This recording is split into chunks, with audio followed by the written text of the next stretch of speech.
Assalamualaikum warahmatullahi wabarakatuh. Hai para pencinta catur dan para caturmania, selamat datang kembali di Legenda Catur Dunia. Dini hari tadi kawan-kawan, hari terakhir dari turnamen Champion Showdown Chess 9LX yang diselenggarakan oleh St. Louis Chess Club secara online di Lichess.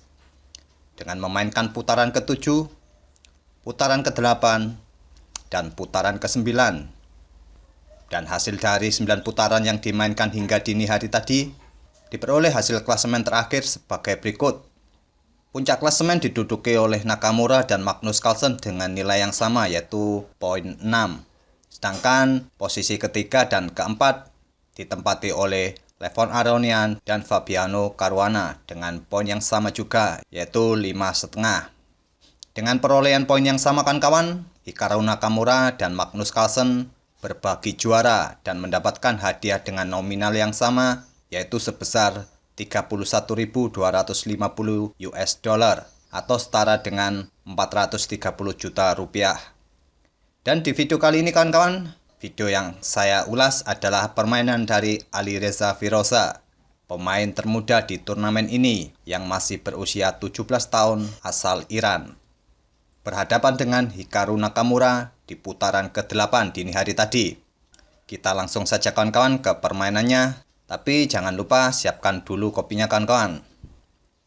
Perlu diketahui kawan, di turnamen ini menggunakan permainan catur 960, di mana para bidak di belakang pion diacak secara random. Putaran ke-8 ini bidak diacak sehingga membentuk formasi seperti ini. Alireza Firoza memegang putih mengawali permainan dengan pion B3.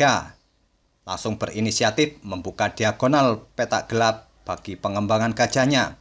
Begitu juga dengan Nakamura memainkan pion B6, kuda F3 lanjut Alireza, pion F6 lanjut Nakamura. Mungkin langkah pion E6 ini patut dipertimbangkan oleh hitam, yaitu kembali membuka diagonal bagi gajahnya. Akan tetapi Nakamura lebih memilih memainkan pion F6, pion G3 lanjut Alireza, pion C5 lanjut Nakamura, dan gajah ke G2. Kuda hitam ke C7. Sekali lagi kawan-kawan, Nakamura di langkah keempat ini kembali membuat langkah yang kurang bagus. Patut dipertimbangkan, hitam bisa memainkan pion G5. Yang kemudian di langkah berikutnya bisa mendorong pion ke petak G4 untuk mengancam kuda. Apabila putih membalasnya dengan pion H3, barulah hitam bisa memainkan kuda ke D6. Tetapi di posisi seperti ini, Nakamura lebih menyukai permainan kuda ke C7. Alireza pun melanjutkan pion C4 untuk mengontrol petak D5. Dibalas dengan Nakamura pion E6, juga memperkuat kontrolnya untuk petak D5. Dan Alireza pun rokade. Gajah ke E7 lanjut Nakamura, pion D4 lanjut Alireza untuk menantang pion hitam di C5. Tantangan tidak diterima oleh Nakamura, lebih memilih untuk rokade. Alireza pun melanjutkan mendorong pionnya ke D5. Pion E pukul pion D5 dan Alireza tidak memutuskan untuk pukul kembali pion hitam. Melangkahkan terlebih dahulu kudanya ke H4, membuka diagonal bagi gajahnya untuk menekan pion D5 ini. Sekaligus mempersiapkan langkah kudanya ke petak F5. Langkah kuda oleh Alireza ini diantisipasi oleh Nakamura dengan pion F5 untuk mencegah kuda menduduki petak F5 sekaligus membuka ancaman bagi kuda Alireza. Di posisi seperti ini kawan-kawan, Alireza tidak melangkahkan kudanya yang ada di H4, lebih memilih mengembangkan kuda ke C3 untuk memberi tekanan pion D5. Nakamura pukul kuda di H4, pion pukul gajah, pion ke H5 menghentikan langkah pion yang ada di lajur H. Alireza melanjutkan kuda pukul pion, kuda pukul kuda, gajah pukul kuda skak, dipukul balik oleh gajah hitam, menteri pukul gajah skak, raja ke H7. Alireza pun menarik kembali menterinya ke F3 untuk mengincar pion di H5. Direspon oleh Nakamura beteng ke C8, mempersiapkan betengnya untuk membackup raja di petak H6 apabila menteri putih pukul pion H5. Di posisi seperti ini kawan, Alireza tidak langsung memutuskan untuk pukul pion yang ada di H5 ini. Terlebih dahulu menggeser rajanya ke H1. Apabila di posisi seperti ini, Menteri Putih pukul pion H5 skak, Beteng akan menutupnya di H6. Menteri Putih tak akan bisa membackup lagi pion yang ada di H4 ini. Menteri Putih harus bergeser ke F3 dan Beteng hitam pun akan pukul pion yang ada di H4. Apabila Menteri Putih bergeser ke H5, Beteng akan bergeser ke G6 untuk mengempin menteri terhadap rajanya. Oleh karena itu, di posisi seperti ini Alireza terlebih dahulu menggeser rajanya ke H1. Nakamura pun melanjutkan langkahnya dengan menteri ke G8, menghindari pimpinan dari Gajah Putih, sekaligus mengeluarkan menterinya dari persembunyiannya untuk lebih aktif lagi.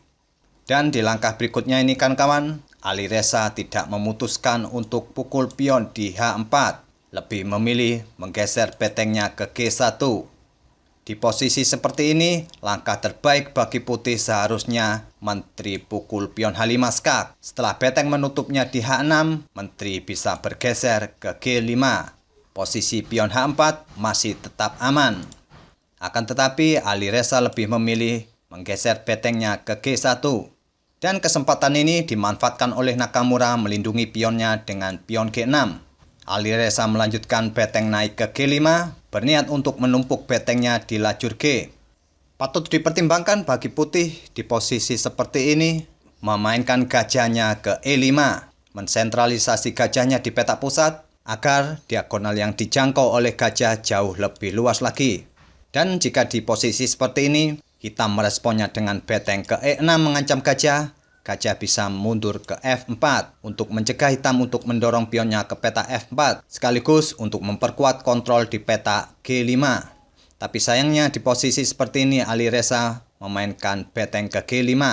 Nakamura melanjutkan menterinya ke F7, beteng putih ke G1, beteng hitam ke E6, dan menteri ke F4 untuk mencegah hitam mendorong pionnya ke peta F4. Dan akhirnya Nakamura mempunyai kesempatan mengaktifkan kudanya ke C6 yang bersiap untuk melompat kembali ke peta D4 di langkah berikutnya. Gajah Putih ke C3 lanjut Alireza, beteng ke G8, gajah ke D2, menyokong menterinya untuk membuat open serangan di langkah berikutnya. Nakamura melanjutkan kudanya ke D4, beteng turun ke D2, bersiap untuk memberikan ancaman skakmat di peta H6. Diantisipasi oleh Nakamura menteri ke G7, beteng kembali naik ke G5, dan menteri ke F7. Coba kita berhenti sejenak kawan, apa maksud dari Alireza kembali menaikkan betengnya ke G5 ini? Apabila Nakamura tidak melangkahkan menterinya ke peta F7, kita ambil contoh dengan langkah random, mungkin dengan pion A6, kemungkinan Alireza akan memukul pion H5 skak. Di sini, mungkin pion tidak akan berani pukul beteng. Jika pion pukul beteng, hitam akan kehilangan menterinya. Dan dalam variasi seperti ini pun, kedudukan masih cukup berimbang. Hitam masih mempunyai kesempatan besar untuk menang di variasi seperti ini. Oke, kita kembali ke langkah aslinya kawan. Di posisi seperti ini, Nakamura meresponnya dengan menteri ke F7 untuk tetap mengontrol pion yang ada di H5.